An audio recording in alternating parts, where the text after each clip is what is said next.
Okay. Something I think I mentioned last time. Kennedy got the Peace Corps started. That was where he sent a bunch of young men and women to foreign countries, developing nations, to try to encourage them to develop. A lot of times they were hated.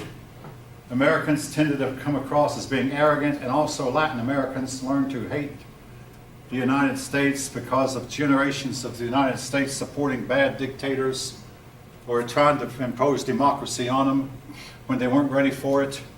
All right, now this takes us up to the Cuban Missile Crisis. Essentially what happened was the United States was flying U-2 aircraft over Cuba, and a pilot photographed missile-like shapes at a certain location in Cuba, which of course he reported to his commanding officers. The commanding officers, to make a long story short, reported up the chain of command to get all the way to the President of the United States. The President of the United States, John Kennedy, saw the photos and decided they were missiles. On closer inspection, we sent better cameras up again. We decided these were definitely missile-like shapes. We told the Soviet Union, we're not going to allow your ships in anymore. President Kennedy put a blockade around Cuba. The Soviets replied, well, hey, now wait a minute, you've got missiles in Turkey. Kennedy said, oh, we've had the missiles in Turkey all along. You knew they were there, but you're putting secret missiles in Cuba without telling us, without getting our permission or go-ahead, and you've known about our missiles we have in Turkey. They went back and forth. Now, the Cuban Missile Crisis is believed to have been the closest that the United States and the Soviet Union came to an actual nuclear showdown. Nixon later said if he had been president, he would have invaded Cuba. Now, folk, nobody knows what you do in a case like that. But I really believe that morally Kennedy was a louse. But there was one thing in his life I believe Kennedy did right. He handled the Cuban Missile Crisis in such a way that he averted a nuclear showdown. And we're here today alive to talk about it, because Kennedy decided not to go to war, but decided to negotiate with the Soviets one more time. But anyway, he resisted all pressure. The Pentagon was telling him, hey, we need to destroy these missiles, we need to fire upon them, we need to go to war. Kennedy and his brother Robert decided to negotiate one more time. They negotiated a secret treaty where that Khrushchev agreed to take the missiles out of Cuba, and that they would not place missiles in Cuba. And we made a secret agreement that we would take our missiles out of Turkey. I mean, if you know anything about geography, Turkey is right on the border across from Russia. So we had missiles in Turkey right across from the Soviet Union. So we agreed to take those missiles out.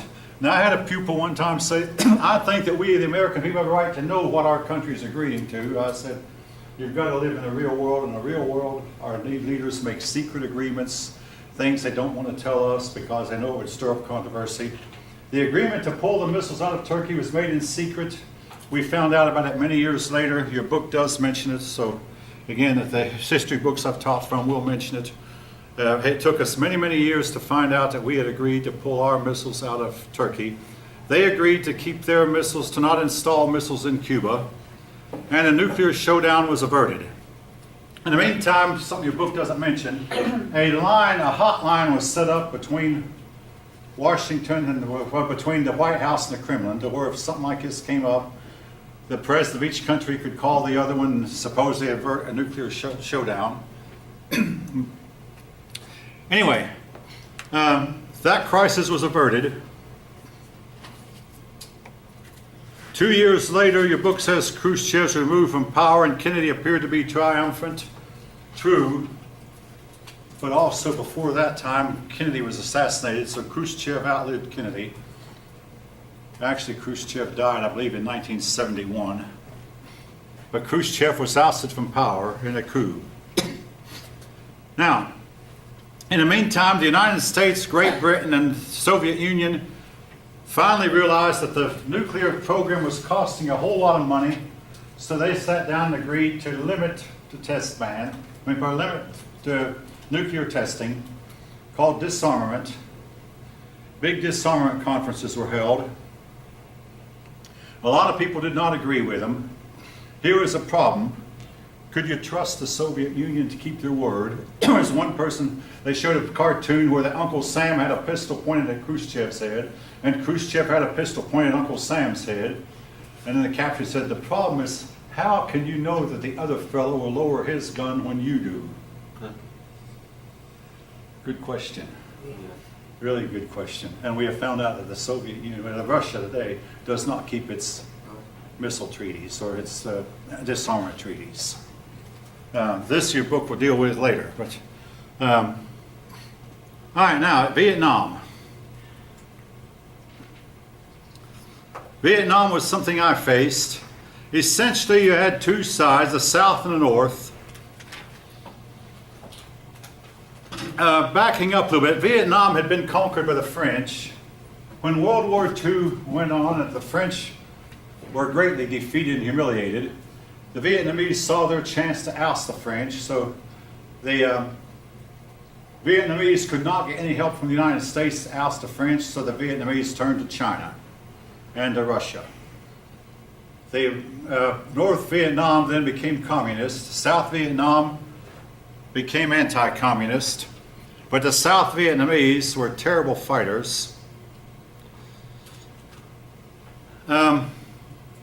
The South Vietnamese government was corrupt.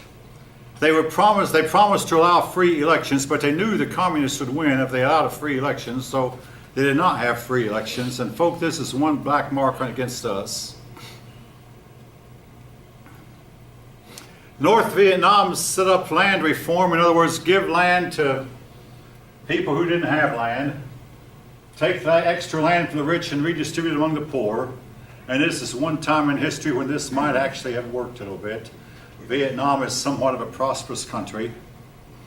But anyway, also North Vietnam was anti-colonial.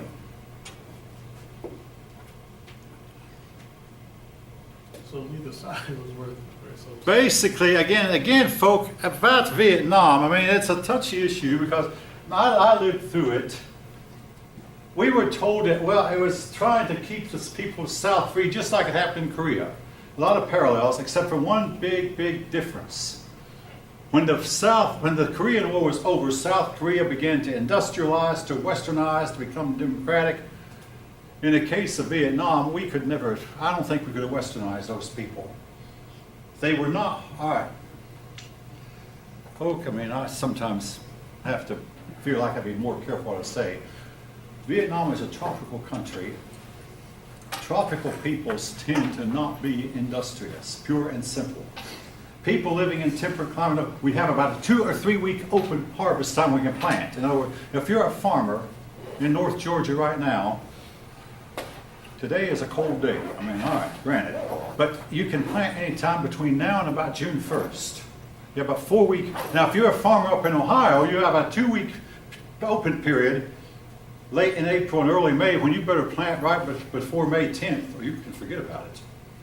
Well, in New York, you have just a short, so you know that you've got to plant at a certain time. And then harvest time, you just can't wait. You've got to harvest right as soon as it's ripe, or the rain might come and destroy and rot away your harvest.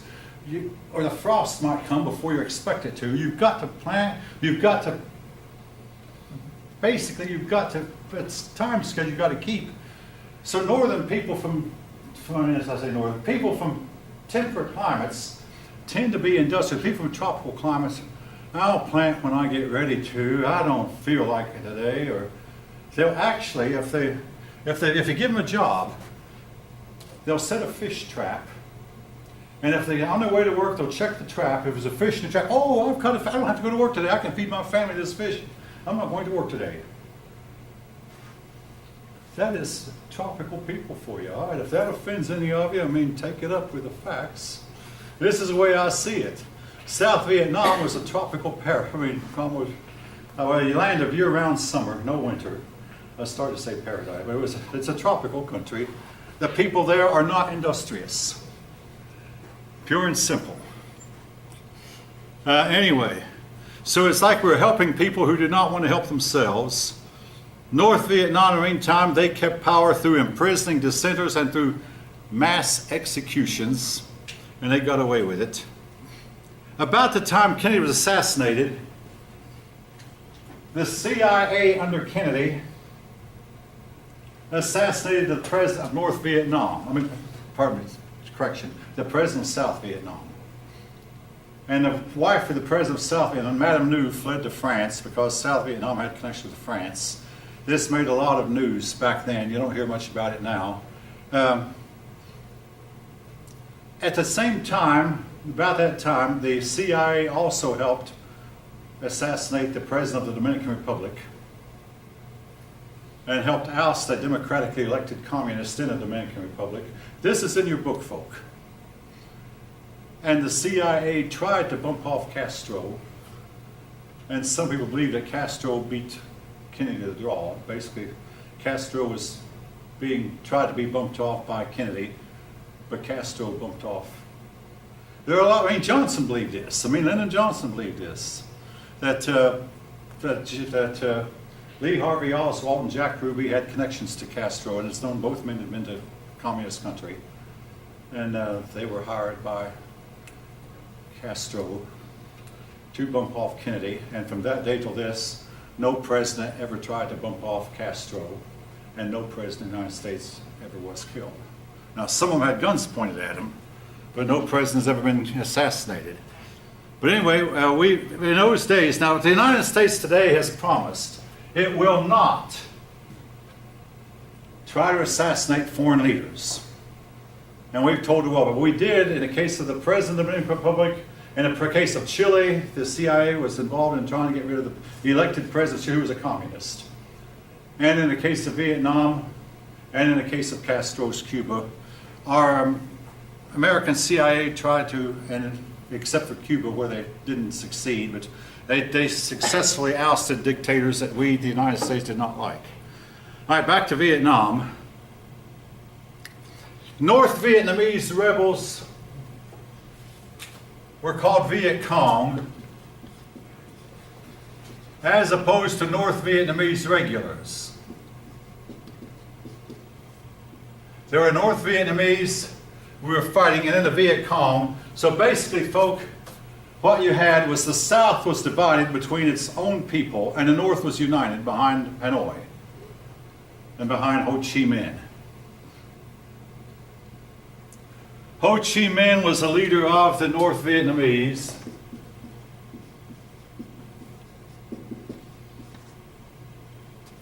The story is told that when Wilson went to France at the end of World War I, there was this Vietnamese bellboy.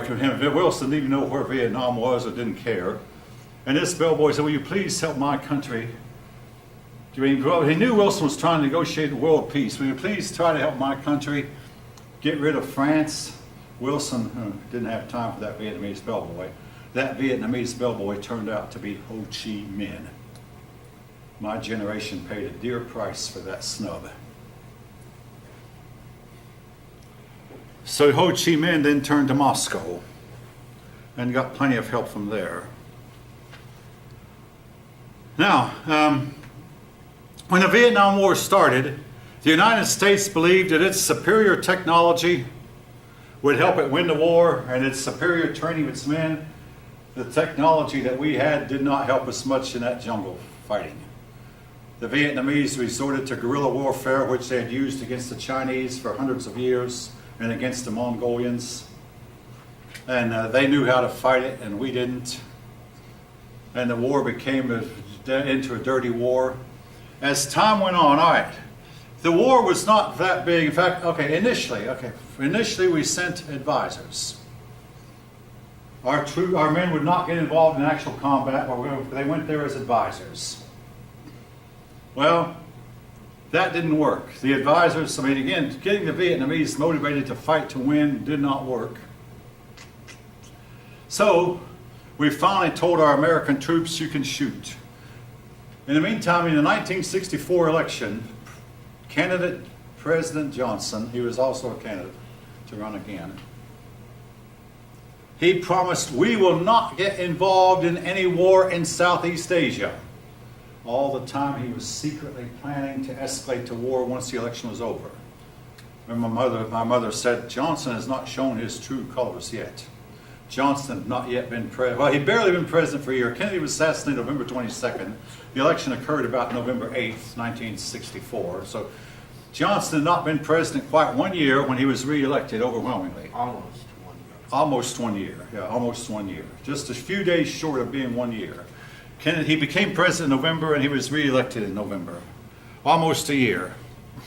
Both, like, Kennedy and Johnson, or like Lincoln and Johnson, or like Andrew Jackson. I think that was it. Oh, Oh, they have a similarity, like Johnson and Kennedy, and Lincoln and Kennedy, or Johnson. you missed, I talked about that last time. You missed it, but I talked about the Kennedys, the similarity between Lincoln and Kennedy's assassinations.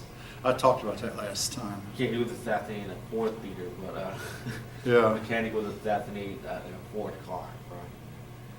Kennedy was assassinated in a Ford, no, in a Lincoln. It was built by Ford. Yeah. Lincoln was assassinated in Ford Theater. Yeah. Both of them had vice presidents named Johnson. Both of the men, Lee Harvey Oswald and John Wilkes, were known by three names. And the three names, the three names added up to the same letters. Let's see, John Wilkes Booth John Wilkes Booth. and Lee Harvey Oswald all had the same number of letters in their names. Oh, wow. And they were born 100 years apart, and 100 years different. In 1860, for Lincoln, he was elected Kennedy in 1960. Several similarities. Anyway, we try to move on. More and more troops went to Vietnam to actually fight. And when the war was over, Johnson escalated the war even more. The war had no end. Now, folks, this was the beginning of something that is still going on, where we engage in wars that do not end, that keep on going on and on and on and on and on and on and on and on. The war in Afghanistan was started in 2001. 18 years later, it's still going on. But Vietnam, we finally got out of, but it was, and part of the reason is we're trying to fight a nice war and fight by rules, and the enemy knows this. But we started the war in Vietnam, and it went on and on and on. The war became very unpopular. The soldiers who fought in it, the average age was 19 years old. Most of them were very poor. Now, typically, here's the story. Unlike her previous wars, where that you enlisted for the duration of hostilities. So my grandfather enlisted in World War I, he was there for the duration, or you stayed in the Army till the war was over. Civil War, same thing. You joined the Army, you stayed till the war was over. In Vietnam, if you were drafted for 2 years. If you joined for 4 years. That's not still true, by the way. So, basically, here's the story of a draftee. A man would get out of high school, graduate, and he had to sweat every month.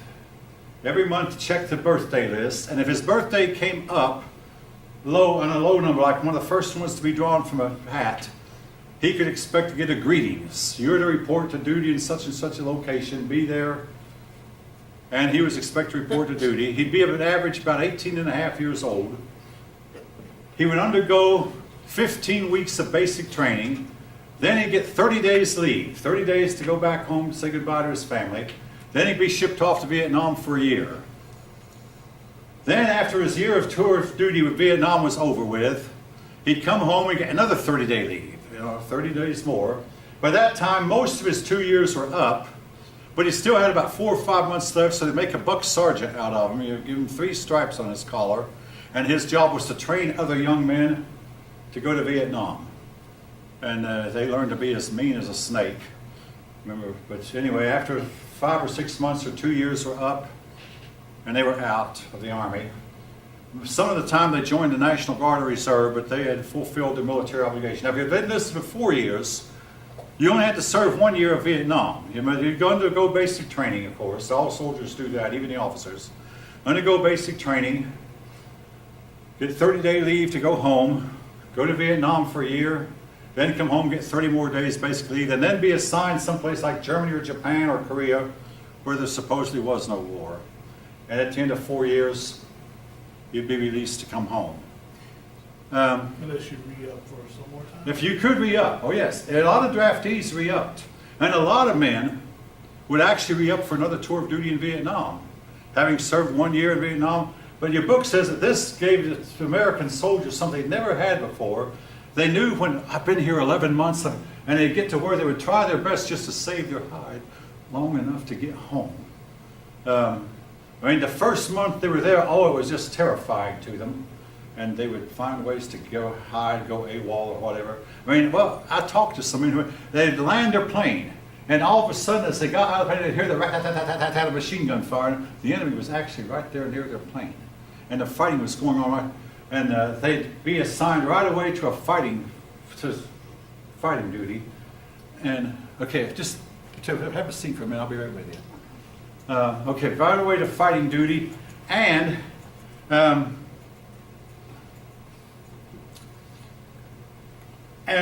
well, what can you say? They would, a lot of them would go AWOL. You might say, where'd they go AWOL to? They didn't know. Just get out of there. I mean, it was terrifying. And of course, you'd be walking along, and all of a sudden the ground would open up in front of you, and bang, an enemy would just pop out from under the ground. You never knew when the trees around you would erupt with gunfire. And our men went through this for a dear tour of duty. But I said the first month was really hard. Then after a while, you got toughened up to it, and you got to where you would, you know, realize, well, maybe I'll survive it, but I won't. Then the last month, they get to where that the men would, every time there was a fight about to happen, they'd hide instead of charge. The way you fight a guerrilla war, folk, and it's hard to do. You know some of you are going to get killed, but when the gunfire erupts around you, instead of taking cover, you charge. Point your gun in the direction of the woods and charge right into the woods and look for the enemy and try to shoot him while he's down on the ground. And obviously, some of you are going to get killed doing that. A brother-in-law of mine said that he was in Vietnam and he was a combat engineer. He would tell his men, as you're marching along, when you come to a jungle, just have your rifles point to the jungle and every once in a while just shoot into the jungle. And this did a lot to deter the enemy from coming at them. He survived for the whole year. All right, let me pause for a moment. Excuse me, Matt.